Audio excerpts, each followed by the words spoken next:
The idea for this movie all started with a character. Jacob had this idea for a character called Maxwell Peterson, and a lot of the qualities that you see in this movie were already fully formed. And you have this scientist and businessman who's dealing with this disease, who's also kind of dealing with this facade of this biotech company that's kind of the front for a criminal empire. And that was all there from the beginning as part of Jacob's concept.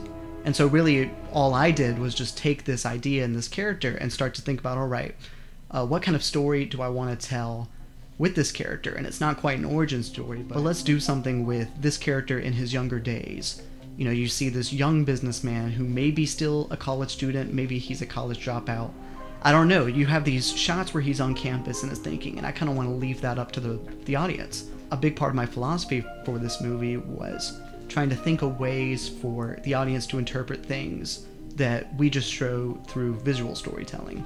And that's evident both through seeing him at college, but also him going back home, and you see this place in ruin, and there's this kind of rags to riches story that we just hint at. We don't need to say too much, but we show you just enough to let you connect the dots.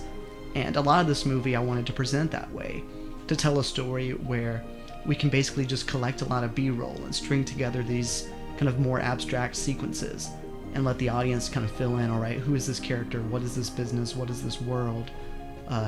I didn't want to say too much in dialogue. I just wanted to show you the world and let you figure it out. See, like, I'm trying to figure out, like, what spot in the room I need to, like, be thinking at. Like, it's such an edgy thing, but, like, I need to be, like, staring off, considering my company. I feel like I should, like, smile, like, as if, like, something good just happened, because there's some of those scenes, and I feel like it'd be good to, like, have a cut between that and, like a news reel of, like, the stock went up 10%. We're making this up as we go. The character of the Night Terror 2 was kind of a coincidence that he ended up in this project. I had had this idea for years, just about a superhero called the Night Terror. I had a name, I had like a beginning of a costume design, I had the logo, and that was kind of it. I didn't really have a story to put him in, but I just kind of knew, all right, I like this name. And I was kind of inspired by this classic comic book hero called the Black Terror. And then I wanted to kind of reinterpret that with my own story. And I didn't really know what to do with it until me and Jacob started putting it in terms of the characters that he had created with Maxwell Peterson, and using Max as a villain to kind of allow the Night Terror to interact with.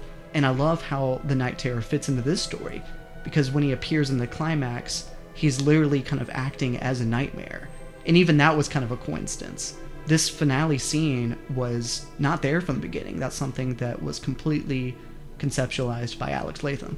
And I really like these kind of moments where, like, a character, or maybe, you know, sometimes it's like a higher being, like it's a god or an angel or something, kind of presents this list of sins and judges and asks someone to make a choice, basically. Like, that you're at a crossroads.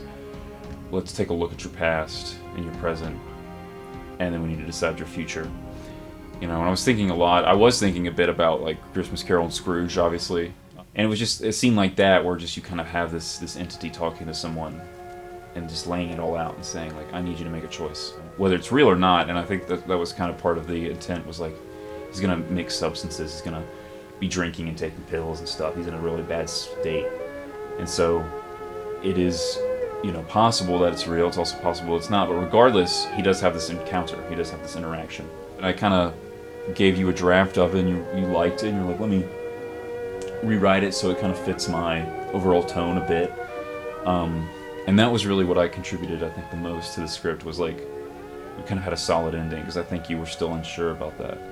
I love what Alex brings to his performance as Marty, because there's a lot of nuance there, and the character doesn't have a whole lot of scenes, but I love just the dynamic there, and there's the subtle hint of, are they friends, are they co-workers, what does that exactly look like? Alex's character seems like he's on Max's team from the beginning, and he's loyal, and that also means being there for him, whatever that looks like. You know, whether that means making more money, selling drugs, because he trusts Max, and through that he's also ready with, as soon as Max is willing to put the drug trade behind him, Marty is willing to be there as a friend and as a co-worker, and to help him treat his condition. And I think that it's just an interesting character for all those reasons, that Marty too is able to be motivated by greed and put ethics behind him in certain situations, but he's also willing to look out for his friend and coworker. And that balance of a loyal friend with someone who's also just as greedy and misguided as Max, I think really complements the story. Max has like a lot of people he talks to. He talks to the, McMahon family, patriarch, and he talks to, obviously John White and all these other people. But they, for the most part, are people who he's kind of keeping at a distance, or kind of, this is a business exchange. Like, that's how they see each other.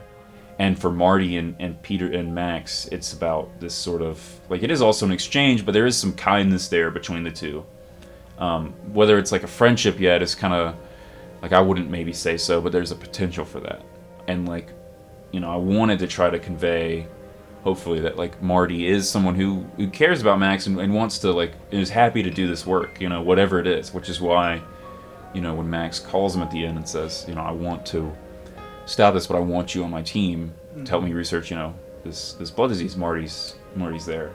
Yeah, I wanted to portray Marty as someone who's kind of nervous and awkward and unsure, just in general. Like he's getting into this field.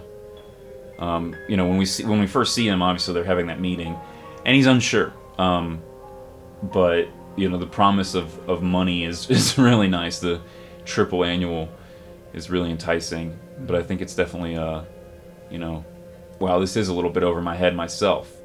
And that's the thing. It's like Marty is someone who is, like, I guess is a main character in a lot of ways, but also is kind of still a little bit subdued in his role. Like, I think it's there. Hopefully, I think I tried for it. I tried to make it a good, convincing role because, like I said, I think it's a little awkward, but I think that's a little purposeful. A part of what inspired me to also kind of tackle this material and make a new superhero and do all these ideas was because I'd already kind of done them in previous projects and I wanted to revisit it. A part of why we create is not just to create new things, but to iterate on the projects that we've already done. And I think you can really look at this and compare it to something like The Best Medicine, a project that I've made before that tackles a lot of these same themes. You see crime and corruption and superheroes and vigilantes and what inspires people to try to make their world better. And of course, this is kind of taken from the other angle. And I love that distortion of putting the audience in the perspective, in the shoes of the supervillain. And you're trying to figure out Maxwell Peterson, and he's this character motivated by greed, who doesn't care about the consequences of it. And yet, you see from his perspective, and you don't really know, okay, is he a bad person? Is he a good person? And you're trying to figure that out. And that ambiguity, I think, actually makes it fairly comfortable to follow. You're not necessarily always disturbed by his decisions because you understand he's just trying to make the best out of the opportunities that he has. And yet, he is a bad person and he's willing to make the bad decisions.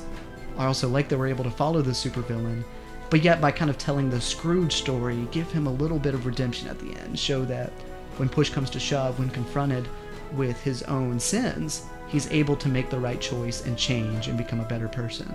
And I think that framing that in this world, following this evil businessman, I think is interesting.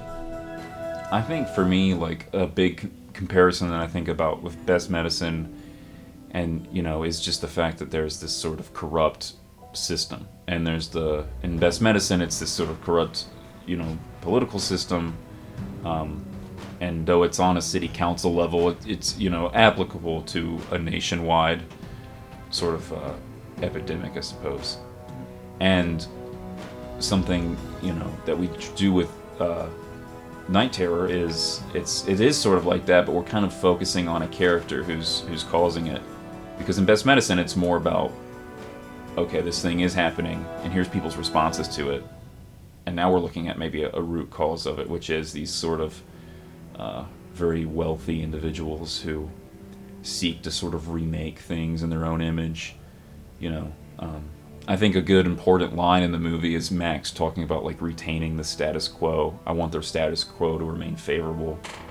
I mean, I think that's just really, like, some people may say on the nose, but I think it's, very good. It's very upfront, and it's very, like, I think a lot of people in power want the status quo to stay the same, because if the status quo changes, there is a potential for a loss in profits or a loss of control.